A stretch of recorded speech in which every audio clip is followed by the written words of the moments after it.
শিৱসাগৰৰ পৰা নেখেলিম কিয়? শিৱসাগৰৰ কেম্পেইন মই ছেকেণ্ড ফেজ শেষে কৰি দিলোঁ।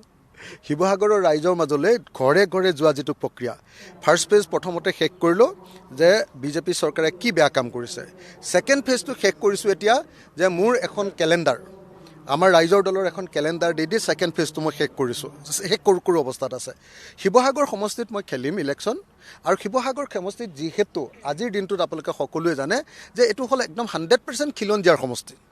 মই সেইকাৰণে হিমন্ত বিশ্ব শৰ্মাক কৈ থাকোঁ, বোলো আপুনি জালুকবাৰীত বাহিৰৰ মানুহ এসোপা গোটাই, তাতো খিলঞ্জীয়া আছে, বাহিৰৰ মানুহ এসোপা গোটাই আপুনি সদায় ইলেকশ্যনত জিকি থাকে।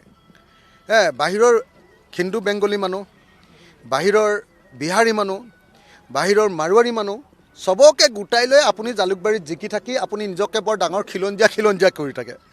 মই অসমৰ আটাইতকৈ খিলঞ্জীয়া সমষ্টিটোৰ পৰা ইলেকশ্যনত জিকোঁ, আৰু যদি আপুনি ইমান ডাঙৰ খিলঞ্জীয়া আপোনাৰ যদি দম আছে তেতিয়াহ'লে শিৱসাগৰলৈ আহক। শিৱসাগৰত আপুনি আৰু মই একেলগে প্ৰতিদ্বন্দ্বিতা কৰিম, আৰু আপোনাক হৰুৱাৰ দায়িত্ব মোৰ। সেইকাৰণে মই কৈ থাকোঁ শিৱসাগৰ খেলিমেই দেই, আপোনালোকে একদম কাকো ভুল বাৰ্তা নিদিব। শিৱসাগৰ খেলিম, শিৱসাগৰ জিকিম।